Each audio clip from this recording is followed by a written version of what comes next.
వినాయక నిమజ్జనానికి భాగ్యనగరం సర్వసిద్ధమైంది. నగర వ్యాప్తంగా దాదాపు 303 కిలోమీటర్ల మేర కొనసాగే శోభాయాత్రల కోసం అధికారులు విస్తృత ఏర్పాట్లు చేశారు. భద్రత కోసం 30,000 మంది పోలీసులతో కట్టుదిట్టమైన బందోబస్తును ఏర్పాటు చేశారు. జీహెచ్ఎంసీ ఆధ్వర్యంలో 134 క్రేన్లు, 259 మొబైల్ క్రేన్లు సిద్ధంగా ఉంచారు. ఖైరతాబాద్ మహాగణపతి నిమజ్జనం 6వ తేదీ మధ్యాహ్నం 1 గంట 30 నిమిషాల కల్లా పూర్తి చేయాలని అధికారులు భావిస్తున్నారు.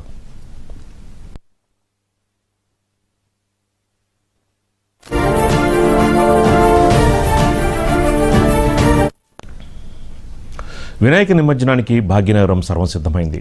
నగర వ్యాప్తంగా దాదాపు 303 కిలోమీటర్ల మేర కొనసాగే శోభాయాత్రల కోసం అధికారులు విస్తృత ఏర్పాట్లు చేశారు. ఇదే అంశానికి సంబంధించి మనకి మరింత సమాచారం మా కొలీగ్ సుచిత అందిస్తారు. సుచిత, ఎటువంటి బందోబస్తు ఏర్పాటు చేశారు? ఎస్ రాజ్ గారు, ప్రస్తుతం అయితే మనం ట్యాంక్ బండ్ నెక్లెస్ రోడ్ లో ఉన్నాం. నెక్లెస్ రోడ్ లో గణేష్ నిమజ్జనాలు ఏ రకంగా జరిగి చూస్తున్నాం. చాలా పెద్ద పెద్ద క్రేన్లు, దాదాపుగా ఒక 10 క్రేన్ల వరకు కూడా ఇక్కడ నుంచి అక్కడ వరకు అయితే ప్రభుత్వం ఏర్పాటు చేసినట్టు తెలుస్తుంది.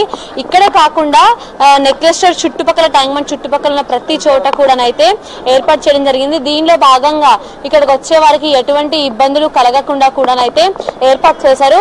దానిలో భాగంగా ఇక్కడ మొబైల్ టాయిలెట్స్ కూడా ఏర్పాటు చేయడం జరిగింది. అలాగే భద్రతా ఏర్పాట్లు కానీ అన్ని కూడా చాలా బాగా ఏర్పాటు చేశారు. అలాగే ఏదైతే పోలీసులకు సంబంధించి కంట్రోల్ రూమ్ ఏర్పాటు చేయడం కానీ, అలాగే వచ్చిన వాళ్ళకి కొంచెం సిట్టింగ్ అదికి పీపుల్స్ ప్లాజా అని చెప్పి పీపుల్స్ ప్లాజా దగ్గర ఏర్పాట్లు అయితే చాలా ఘనంగా జరిగాయని చెప్పుకోవచ్చు. మనం అక్కడ నిమజ్జనాల దగ్గరికి వెళ్తేనైతే అసలు చాలా బాగా ఏర్పాట్లు అయితే చేశారు. ఇప్పటికీ దాదాపుగా అంటే 12వ రోజు ఏదైతే నిమజ్జనాలు చేస్తారో, 11వ రోజు ఏదైతే నిమజ్జనాలు చేస్తారో, 12వ రోజు గ్రహణం ఉన్నందువల్ల చాలా వరకు 9వ రోజు నిమజ్జనాలు చేయడానికి అయితే పబ్లిక్ మొగ్గు చూపుతున్నారని చెప్పుకోవచ్చు. దానిలో భాగంగా ఈరోజు 9వ రోజు పబ్లిక్ నిమజ్జనం, గణేష్ నిమజ్జనాలకి తరలి వస్తున్నారు. అయితే ఇప్పటికే ఇక్కడికి వచ్చిన తర్వాత దాదాపుగా ఒక 100 వినాయకుల వరకు నిమజ్జనం అయితే చేశారు. పెద్ద పెద్ద క్రేన్స్ అనేవి ఏర్పాటు చేసి కింద ఒక ప్లేట్ లాగా ఏర్పాటు చేసి దానికి సంబంధించి అన్ని పూర్తి స్థాయిలో అయితే భారీ ఏర్పాట్లు అయితే చేయడం జరిగింది. వచ్చిన వాళ్ళు ప్రతి ఒక్కరు కూడా అంటే వాళ్ళకి సంబంధించిన వినాయకులతో రావడం కానీ, సాంస్కృతిక కార్యక్రమాలు అలాంటివి కూడా వాళ్ళ వినాయకుడికి వాళ్ళు చేసుకుంటూ వచ్చి వినాయకులు అయితే నిమజ్జనం చేస్తున్నారు. ఇక్కడికి సంబంధించి భద్రతా ఏర్పాటు కూడా చాలా ఘనంగా చేశారని చెప్పుకోవచ్చు. పోలీసులు కూడా ఎక్కడికక్కడ ఉండి అన్ని మానిటర్ చేస్తూ వస్తున్నారు. అంటే ఎక్కడికక్కడ వెహికల్స్ ఆపకుండా, ట్రాఫిక్ జామ్ అవ్వకుండా అయితే చేస్తూ వస్తున్నారు. ఖైరతాబాద్ బడా గణేష్ కి కూడా నిమజ్జనం ఇక్కడే జరగబోతుంది. అయితే ఈ ఖైరతాబాద్ బడా గణేష్ కి సంబంధించి కూడా ఎటువంటి ట్రాఫిక్ జామ్ అవ్వకుండా, ఎటువంటి ఇబ్బంది కలగకుండా, ప్రజలకి వచ్చే వేరే వాళ్ళకి కూడా ఎటువంటి ఇబ్బంది కలగకుండా అయితే ఏర్పాట్లు చేస్తున్నారు. ఇలా పెద్ద పెద్ద డీసీఎంలు, లారీలు అలాంటివి వచ్చినా కూడా ఎలాంటి ఇబ్బందులు కలగకుండా అయితే ఎక్కడికక్కడ మూవ్ చేస్తూ వస్తున్నారు. పబ్లిక్ ని కానీ లేకపోతే ఎక్కడ వెహికల్స్ ఆపకుండా, పార్కింగ్ లో తప్ప ఎక్కడ వెహికల్స్ రానివ్వకుండా ఆపకుండానైతే ఏర్పాట్లు చేశారు. విజువల్స్ కూడా చూస్తాం. అలా పెద్ద పెద్ద ప్లేట్స్ ఏర్పాట్లు ఒకటేసారి అంటే ప్లేట్ నిండే వరకు ఆపి తర్వాత అయితే నిమజ్జనం చేసినట్టుగా తెలుస్తుంది. ప్రస్తుతం అయితే మనం ట్యాంక్ బండ్ దగ్గర ఉన్నాం. అలా ప్లేట్ మొత్తం నిండి అయితే వాళ్ళు వెయిట్ చేస్తాను. తర్వాత అయితే వినాయకుడిని అలా నీళ్ళలోకి తీసుకెళ్ళి దాదాపుగా ఈరోజు పొద్దు నుంచి కూడా ఇదే పరిస్థితి నెలకొంది. చాలా వరకు ఇప్పటికీ దాదాపుగా 300-400 వినాయకుళ్ళు అయితే నిమజ్జనం అయ్యాయి.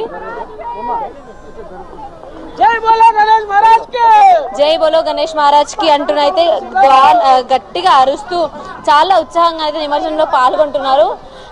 ఇప్పటికీ అంటే 9 రోజులు ఇంట్లో పెట్టుకొని పూజించిన గణేశుడిని ఇప్పటికు 9 రోజులు ఇంట్లో పెట్టుకొని పూజించిన గణేశుడిని అయితే నీళ్ళలో అంటే నిమజ్జనం చేయడం తప్పకుండా బాధాకరమైన విషయమే. కాకపోతే అయినా కూడా తప్పకుండా వెళ్ళాల్సింది అన్నట్టుగా నిమజ్జనం అయితే చేస్తూ వస్తున్నారు. ఇక్కడ ట్యాంక్ బండ్ చుట్టుపక్కల మనం చూసుకున్నట్లయితే కూడా చుట్టుపక్కల మొత్తం అన్ని చోట్ల కూడా క్రేన్లను ఏర్పాటు చేయడం జరిగింది. పీపుల్స్ ప్లాజా దగ్గర కానీ, సెక్రటేరియట్ ముందు కానీ, లేకపోతే నెక్లెస్ రోడ్లో కానీ అలా మనం చుట్టూ చూసుకున్నట్లయితే చుట్టూ కూడా మొత్తం పూర్తిగా క్రెయిన్లు ఏర్పాటు చేయడం, అలాగే ఎక్కడ నిమజ్జనం చేసిన వినాయకుడు అక్కడే ఉండకుండా క్లీనింగ్ వాళ్ళు కూడా ఎక్కడికక్కడ అయితే క్లీన్ చేస్తూ వస్తున్నారు. ఎక్కడికక్కడ జేసీబీలు పెట్టి అలాగే చిన్న చిన్నవి క్లీన్ చేయడానికి మెషిన్స్ పెట్టి హైడ్రా మరియు జిహెచ్ఎంసీ అధికారులు సంబంధిత శాఖ అధికారులు అయితే దీనికి సంబంధించి పనిచేస్తూ వస్తున్నారు. ఏదైతే మనం చూస్తున్నామో జేసీబీ అది వినాయకుడు ఇక్కడ అంటే స్టార్టింగ్ ఏరియాలో పడిన వినాయకుడిని మెల్లిమెల్లిగా అయితే మధ్యలోకి నెట్టేస్తూ వస్తుంది సునీత మధ్యలోకి. దాని తర్వాత ఏదైతే బ్లూ కలర్ చూసినామో అవతల పక్క ఆ బ్లూ కలర్ ఏమో చిన్న చెత్త అంటే వినాయకుడితో వచ్చిన పూలు కానీ లేకపోతే వినాయకుడితో వచ్చిన పూలు కానీ లేకపోతే కర్రలు ఇలాంటివన్నీ కూడా అది చెత్త తీసుకెళ్తూ వస్తుంది. అయితే దాదాపుగా ఇంకా 3 రోజులు కూడా ఈ పరిస్థితి కనిపిస్తుంది. ఎందుకంటే చాలా మంది వినాయకుళ్ళు 11వ రోజు నిమజ్జనం అవ్వబోతున్నాయి. అయితే ఖైరతాబాద్ బడా గణపతి అయితే విశ్వశాంతి మహాశక్తి గణపతి ఈ సంవత్సరం కొలువు తీరడం అదైతే మాత్రం 11వ రోజు మధ్యాహ్నం నుంచి అయితే కదులుతూ వస్తుందని చెప్పుకోవచ్చు. దీనికి సంబంధించి ట్రాఫిక్ కి సంబంధించిన ఏర్పాట్లు కూడా భారీగానే జరిగాయి.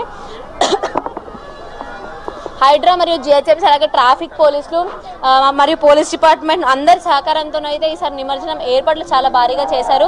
వాళ్ళందరి సహకారంతోనైతే ఈసారి నిమజ్జనం అంటే హైదరాబాద్ వ్యాప్తంగా ఉన్న వినాయకులు అన్ని కూడా నిమజ్జనం అయితే చేయబోతున్నట్టుగా కూడా తెలుస్తుంది. అంటే ఎక్కడ పడిన వినాయకులు అక్కడ ఉండకుండా ఎక్కడికక్కడ అంటే ఏదైతే ప్లేట్ వెళ్తుందో వినాయకుడితో పాటు ఆ ప్లేట్తో పాటు ఒక మనిషి కూడా వినాయకుడిని వాటర్లోకి నెట్టేసి చాలా అద్భుతంగా అయితే వీళ్ళు ఇక్కడ చేసని చెప్పుకోవచ్చు. ఎక్కడికక్కడ క్లీన్ చేస్తూ నీట్నెస్ కూడా మెయింటైన్ చేస్తూ వస్తున్నారు. అలాగే ఈ ఏదైతే పెద్ద వినాయకులు వస్తాయో అలాంటి వీళ్ళ ఒక్కటే వినాయకుడిని పెట్టి తీసుకెళ్తున్నారు. కొంచెం చిన్నవి అయితే ప్లేట్ అంతా ఆపి ప్లేట్లో మొత్తం వినాయకులని నిండే వరకు ఆగి దాని తర్వాత నిమజ్జనం చేస్తున్నారు. దాదాపుగా చాలా సేపటి నుంచి కూడా ఇదే జరుగుతుంది. ఇంకొక ముఖ్యంగా భద్రత కోసం ఎంతమంది పోలీసులను కేటాయించారు? భద్రతకు సంబంధించి చాలా మంది పోలీసులు కేటాయించి చెప్పుకోవచ్చు. ఇక్కడ దాదాపుగా ఒక 200-300 మంది పోలీసులు అయితే ఉన్నారంటే ఎక్కడికక్కడ వెహికల్స్ ఆగకుండా ట్రాఫిక్ జామ్ అవ్వకుండా అలాగే పబ్లిక్ కి సంబంధించి కూడా నిమజ్జనం అంటే తప్పకుండా పాట ఆడుతూ వస్తారు. అలాంటివి జరిగినప్పుడు తప్పకుండా గొడవలు అయ్యే అవకాశాలు కూడా ఉంటాయి. అలాంటివి ఏమి అవ్వకుండా అయితే చాలా మంది పోలీసులు ఏర్పాటు చేశారు. ఇక్కడికి సంబంధించి 200-300 మంది పోలీసులు అయితే ఇక్కడ ఉన్నారు. చూస్తున్నాం ఆల్రెడీ ఎంతమంది పోలీసులు ఉన్నారు. అంటే వచ్చిన వెహికల్స్ ఏవైతే ఉంటాయో అవి కూడా ఆపకుండా ఒక్క నిమిషం నిమజ్జనం అయిపోయిన నెక్స్ట్ మినిట్ అక్కడ నుంచి వెహికల్ వెళ్ళిపోయే విధంగానైతే భారీగా అంటే చాలా స్ట్రిక్ట్ గా ఉండి వాళ్ళని ఎక్కడికక్కడ పంపించేస్తూ వస్తున్నారు. ఇంకా పూర్తిగా చూసినట్లయితే జిహెచ్ఎంసీ అధికారులు కూడా ఎక్కడికక్కడ శానిటేషన్ మెయింటైన్ చేస్తూ నీట్ గా ఉండేటట్టు అంటే వచ్చిన వాళ్ళకు కూడా ఎలాంటి ఇబ్బంది కలగకుండా పూర్తిగా మొబైల్ టాయిలెట్స్ కానీ లేకపోతే సీసీ కెమెరాలు కానీ లేకపోతే ఏదైతే వినాయకుడు వెళ్ళడానికి కావాల్సినవి కానీ అన్ని ఏర్పాట్లు చాలా భారీగానే జరిగాయని చెప్పుకోవచ్చు. పీపుల్స్ ప్లాజా దగ్గర దాదాపుగా 10 క్రేన్లు ఉన్నాయి. మొత్తం అన్ని కూడా చాలా భారీ క్రేన్లే. ఆ క్రేన్లకు సంబంధించి ఎటువంటి అంటే అలా ప్లేట్లు ఏర్పాటు చేసి చిన్న వినాయకులు అన్ని కూడా ఒక దగ్గర కలిపి పెట్టి దాని తర్వాత అన్నింటినీ తీసుకెళ్తే చేసినట్టు తెలుస్తుంది. భద్రతకు సంబంధించి మనం చూసినట్లయితే GHMC, Hydraa, police department, traffic department అందరూ కలిసి భారీ స్థాయిలోనైతే ఏర్పాట్లు అయితే జరిగాయని చెప్పుకోవచ్చు. సుచిత, ముఖ్యంగా అంటే ఖైరతాబాద్ గణేశుడు శోభాయాత్ర ఎప్పుడు మొదలవబోతోంది? ఖైరతాబాద్ విశ్వశాంతి మహాశక్తి గణపతిది 11వ రోజు నిమజ్జనం చేయబోతున్నారు. దానికి సంబంధించిన అయితే ఏదైతే పెద్ద వినాయకుడు కాబట్టి అటువైపు ఇటువైపు బిల్డింగ్స్ కి తగలకుండా కానీ దానికి పూర్తి స్థాయిలో ఏర్పాటు చేయడం జరిగింది. ఇలా ఎత్తు పెంచుతూ పోతుంటే నిమజ్జనం చేయడానికి బిల్డింగ్స్ కి అటు ఇటు తగులుతున్న దాంట్లో అయితే ఒక్కొక్క సంవత్సరం ఒక్కొక్క మెట్టు తగ్గించుకుంటూ వస్తున్నారు. అలాగే ఈ సంవత్సరం 68 అడుగులు అయితే ఏర్పాటు చేశారు. దానిలో భాగంగా ఎల్లుండి అంటే 11వ రోజు అయితే నిమజ్జనం చేయబోతున్నారు. దానిలో భాగంగా అయితే కమిటీ సభ్యులు కానీ లేకపోతే భక్తులు కానీ డిపార్ట్మెంట్ కానీ అందరూ కూడా చాలా ఘనమైన ఏర్పాటు చేశారని చెప్పుకోవచ్చు. ఎందుకంటే పెద్ద వినాయకుడు అంటే మొత్తం అక్కడ ఏదైతే ఖైరతాబాద్ వినాయకుడు పెడతారో అక్కడ నుంచి సెక్రటరీ దగ్గరున్న ఏదైతే పెద్ద క్రేన్ ఉంటుందో ఒకటి వైట్ కలర్ క్రేన్, ఆ పెద్ద క్రేన్ ద్వారానైతే నిమజ్జనం చేస్తారు. అదైతే ఎల్లుండి జరగబోతుందని అయితే చెప్పుకోవచ్చు. రాజు గారు, రైట్, థ్యాంక్ యూ సుచిత.